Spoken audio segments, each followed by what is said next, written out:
یا اللہ میں نے تو اپنے بچے کو اور بیگم کو تیرے اس وادی میں جس میں نہ گھاس ہے، نہ تنکا ہے، نہ درخت ہے، نہ پانی ہے، نہ انسان ہے، غیر ذی زرع، میں نے وہاں چھوڑ دیا ہے، تو جان اور یہ تیرے بندے ہیں اور یہ جانے، اور واپس چلے گئے۔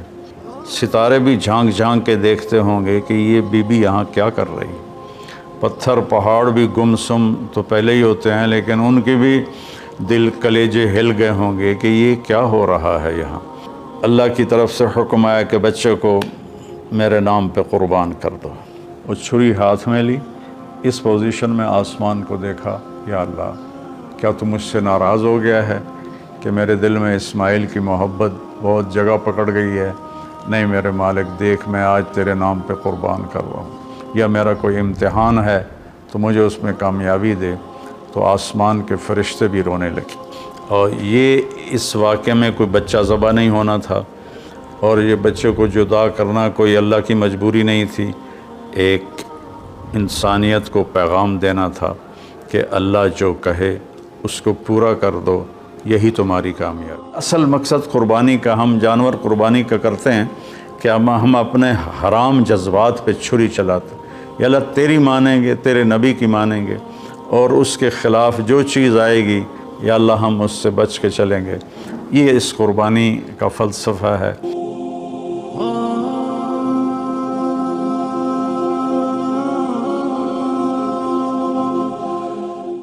السلام علیکم ورحمۃ اللہ وبرکاتہ۔ بسم اللہ الرحمن الرحیم، والصلاة والسلام علی رسولہ الکریم وعلی آلہ وصحبہ اجمعین۔ اللہ تعالیٰ نے ہمیں یہ زندگی دی ہے ایک امتحان کے لیے، اور بہت مختصر امتحان ہے، چند دہائیوں میں زندگی کا اختتام ہو جاتا ہے، پھر ہم ایک ہمیشہ کی زندگی میں داخل ہو جاتے ہیں جہاں کا دار و مدار ہمارے اعمال پر ہے۔ اگر اچھے اعمال ہیں تو بہت خوبصورت زندگی کی ابتدا ہوگی، پھر انتہا نہ ہوگی۔ اگر اللہ کو ناراض کر کے کوئی مر گیا تو بہت خوفناک انجام ہوگا۔ اس بات کو سمجھانے کے لیے اللہ نے 1.25 لاکھ نبیوں کو بھیجا، اور ایک ہی اللہ تبارک و تعالیٰ کی ہم سے ایک ڈیمانڈ ہے، مطالبہ ہے، عبدی انت ترید و انا ارید ولا یکون الا ما ارید۔ میرے بندے، ایک تو ارادہ کرتا ہے، ایک تیرا رب ارادہ کرتا ہے، ہوتا وہ ہے جو تیرا رب چاہتا ہے۔ تو ایک ڈیل کر مجھ سے، فَإِن سَلَّمْتَ لِي فِي مَا أُرِيدُ كَفَيْتُكَ فِي مَا تُرِيدُ۔ تو میری مان لے دنیا میں، پھر میں ہمیشہ کے لیے تیری چاہت کو پورا کر دوں گا۔ وَإِن لَمْ تُسَلِّمْ لِي فِي مَا أُرِيدُ أَتْعَبْتُكَ فِي مَا تُرِيدُ وَلَا يَكُونُ إِلَّا مَا أُرِيدُ۔ اور اگر تو نے وہ میرا چاہا پورا نہ کیا تو میں تجھے تیری چاہتوں میں تھکا دوں گا، اور ہوگا وہی جو تیرا رب چاہے گا۔ اس مختصر زندگی کو اللہ کی اطاعت میں گزار دیں، جو وہ چاہتا ہے وہ کر دیں، جس سے روکتا ہے اس کو چھوڑ دیں۔ ابراہیم علیہ السلام کی قربانی اسی سبق کو دہرایا گیا ہے، اور اس میں ہمیں یہی سبق دیا گیا ہے کہ اللہ جو مانگے وہ دے دیا جائے۔ آپ اس سے اندازہ لگائیں کہ ابراہیم علیہ السلام رب حب لی من الصالحین دعا مانگتے مانگتے بوڑھے ہو گئے، اور تقریباً کچھ 84 یا 86 سال کی عمر میں اللہ نے حضرت ہاجرہ کے پیٹ سے اللہ تعالیٰ نے ان کو بیٹا دیا، جس کا نام انہوں نے اسماعیل رکھا۔ اور حضرت ابراہیم علیہ السلام کا مقام فلسطین ہے، وہاں آپ رہتے تھے۔ فلسطین اور مکہ تو اس وقت آباد ہی نہیں تھا، کالے پہاڑ تھے، نہ پانی، نہ سایہ، نہ درخت، نہ راستہ۔ تو اللہ کی قدرت ہے کہ یہ بچہ پہلی بیوی سے پیدا نہیں ہوا، جو تقریباً آپ کی، اگر حضرت ابراہیم علیہ السلام 84 کے تھے تو وہ 80 کی تھیں، اس سے بیٹا نہیں دیا، اس سے بیٹا بعد میں دیا۔ اور نوجوان بیوی 20-22 سال کی حضرت ہاجرہ، شاہ مصر کی بیٹی، اس کے ساتھ اس سے اللہ نے بیٹا دیا۔ تو بڑھاپے کی اولاد تو دل کو پکڑ لیتی ہے۔ تو ابراہیم علیہ السلام کو ان سے بہت پیار، بہت محبت، ایک دم اللہ تعالیٰ کا حکم آیا کہ اس کو یہاں سے اپنی نظروں سے دور کر دو۔ اب کوئی اس کے سامنے انہوں نے لاجک نہیں مانگی، یا اللہ کیا مطلب، کس لیے، کیوں کر رہے ہو، 86 سال کی عمر میں بچہ دیا، اب کہہ رہے ہو آنکھوں سے دور کر دوں۔ کہ جی میرے رب، کدھر لے جاؤں؟ کہا جبریل آئے گا، تمہیں راستہ بتائے گا اور تم اس کے پیچھے پیچھے چلو گے۔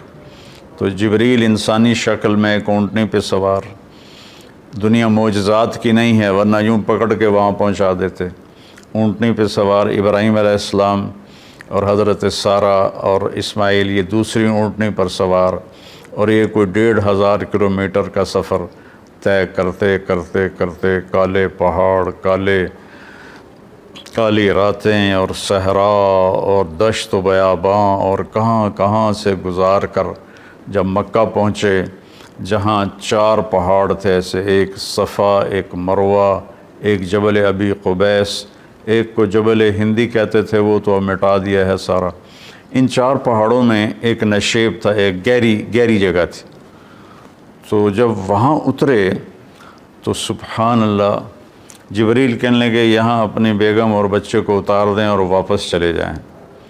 تو جب ابراہیم علیہ السلام کو آگ میں ڈالا گیا تھا تو انہوں نے کچھ بھی نہیں کہا تھا، حسبی اللہ و نعم الوکیل، یہ پڑھتے ہوئے جا کر آگ میں کود گئے تھے۔ لیکن یہ منظر آگ میں کودنے سے زیادہ خوفناک تھا کہ ابراہیم علیہ السلام کی زبان مبارک سے نکلا، یہاں کیوں؟ یہاں تو نہ کوئی پانی، نہ سایہ، نہ درخت، یہاں کیسے؟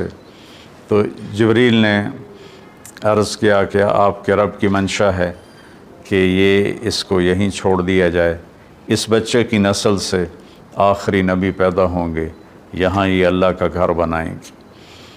تو جبریل تو 3 دن وہاں، جبریل تو چلے گئے، ابراہیم علیہ السلام نے وہاں ان کے لیے کوئی تھوڑا چھپر وغیرہ یا بنایا یا نہ بنایا، یا کسی کیکر کے نیچے، واللہ عالم، تاریخ خاموش ہے۔ اور وہاں ان کو چھوڑا اور واپس سو لیے۔ جب واپس ہوئے تو حضرت ہاجرہ کہنے لگیں یہ آپ کدھر جا رہے ہیں؟ اور حکم تھا جواب نہیں دینا، وہ خاموش۔ تو حضرت ہاجرہ بچے کو گود میں لیے ہوا ساتھ ساتھ چل رہی ہیں، وہ اونٹنے کی رسی پکڑ کے پیدل وہ بھی چل رہے ہیں۔ 3 میل تک وہ ساتھ ساتھ چلتی رہیں اور یہی پوچھتی رہیں کہ آپ ہمیں کیوں چھوڑ کے جا رہے ہیں، کہاں چھوڑ کے جا رہے ہیں؟ تو آخر میں ان کو خیال آیا یہ اللہ کے نبی ہیں، تو کہنے لگے اللہ امرک، کیا اللہ نے آپ سے کہا ہے؟ تو ابراہیم علیہ السلام نے سر ہلایا کہ ہاں، کہ اذن لن یضیعنا اللہ۔ ایک اور ہاجرہ نے جنم لیا جس کا ایمان فرشتوں سے بھی اوپر جا چکا تھا، اور انہوں نے تنک کے کہا جاؤ پھر اللہ ہمیں کبھی ضائع نہیں کرے گا، اور اپنے ایک دم ان کی ہمت جوان ہو گئی، اور وہاں ابراہیم علیہ السلام اونٹنی پہ سوار ہوئے اور چلتے چلتے پہاڑی پر چڑھے۔ حضرت ہاجرہ ان کو دیکھ رہی ہیں، پہاڑی سے نیچے اتر گئے، یہ بوجھل قدموں سے واپس ہوئیں۔ تو ابراہیم علیہ السلام وہاں جب بچے سے، بیوی سے اوجھل ہو گئے تو اونٹنی سے اتر گئے، اور پھر اللہ کے سامنے ہاتھ اٹھائے، ربنا انی اسکنت من ذریتی بواد غیر ذی زرع عند بیتک المحرم، یا اللہ میں نے تو اپنے بچے کو اور بیگم کو تیرے اس وادی میں جس میں نہ گھاس ہے، نہ تنکا ہے، نہ درخت ہے، نہ پانی ہے، نہ انسان ہے، غیر ذی زرع، میں نے وہاں چھوڑ دیا ہے، تو جان اور یہ تیرے بندے ہیں اور یہ جانے، اور واپس چلے گئے۔ تو میں سوچا کرتا ہوں، ہمارے بچے چھوٹے چھوٹے تھے تو رات کو جب بجلی چلی جاتی تھی، وہ کسی کی آنکھ کھلتی تھی تو وہ چیخیں مارنا شروع کر دیتا تھا اندھیرے سے ڈر کے۔ اور آپ تھوڑا سا تصور فرمائیں، مستورات بھی سن رہی ہیں، مرد بھی سن رہے ہیں، ایک ماں ہے، اور خاص طور پر ماں کے احساسات کو ماں ہی محسوس کر سکتی ہے کہ جب رات آئی ہوگی، کالی سیاہ رات، اور کالے پہاڑ اور کالے پتھر، سنسان وادی اور تیز ہوائیں، تو اس تنہا ستارے بھی جھانک جھانک کے دیکھتے ہوں گے کہ یہ بی بی یہاں کیا کر رہی. پتھر پہاڑ بھی گمسم تو پہلے ہی ہوتے ہیں، لیکن ان کے بھی دل کلیجے ہل گئے ہوں گے کہ یہ کیا ہو رہا ہے یہاں. ایک عورت بیٹھی ہوئی ہے، 20-22 سال کی عمر ہے، مصر کی شہزادی ہے، اور بچے کو گود میں لیے بیٹھی ہے. تو اس طرح سے یہ ایک زندگی شروع ہوئی. اور 3 دن کے بعد پانی بھی ختم ہو گیا اور چھاتیوں کا دودھ بھی ختم ہو گیا، چونکہ کھانا ختم ہو گیا. تو پھر جو صفا مروہ کے ساتھ انہیں پتہ تھا کوئی نظر نہیں آئے گا، کچھ نہیں ہوگا. صفا پہ چڑھی، ادھر دیکھا ادھر دیکھا، اونچے کوٹھے تے چڑھ دیکھا، ادھر دیکھا ادھر دیکھا، کوئی نظر. پھر نیچے اتری، پھر جہاں بچہ نظروں سے غائب ہو گیا وہاں دوڑ لگائی، اور پھر مروہ پہ چڑھی. آج ہم سیدھا ایئر کنڈیشن وہاں انہوں نے ہال بنا، گیلری بنا دیا ہے، لیکن ہم چلتے چلتے تھک جاتے ہیں. وہ پتھروں سے ٹکراتی ہوئی اور کانٹوں سے الجھتی ہوئی، کبھی صفا کبھی مروہ، کبھی صفا کبھی مروہ، 7 چکر لگائے.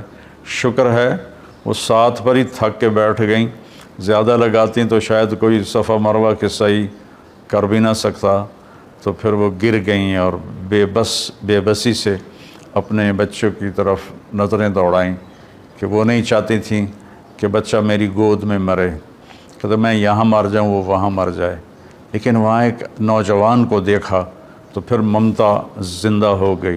انہوں نے اپنی پوری طاقت کو جمع کر کے دوڑ لگائی. جب وہاں پہنچیں تو وہ نوجوان تو غائب ہو چکا تھا، وہ جبریل تھے انسانی شکل میں. انہوں نے پر مارا اور وہاں سے پانی کا چشمہ نکلا. دنیا کا سب سے زیادہ چلنے والا کنواں ہے زمزم، اور آج تک اس کے پانی کا سورس معلوم نہیں، یہ پانی آتا کہاں سے ہے. تو اس طرح اسماعیل علیہ السلام پروان چڑھے، اور پھر میرے رب کا دوسرا حکم آ گیا کہ اللہ کی طرف سے حکم آیا کہ بچے کو میرے نام پہ قربان کر دو. اب ایک بوڑھا باپ جس کو 86 سال کی 84 سال کی عمر میں بچہ میں فلما بلغ معه السعی، جب وہ دوڑنے بھاگنے لگ گیا، 5-6 سال کے ہو گئے ہوں گے، تو اس عمر میں تو بچہ کا تصور آنکھوں میں بس جاتا ہے، دل میں بس جاتا ہے.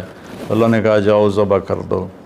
تو فلسطین سے چھری اٹھا کر چلنا اور مکے تک پہنچنا، اور ہر قدم پہ سوچنا کیا بنے گا، میں کیسے کروں گا.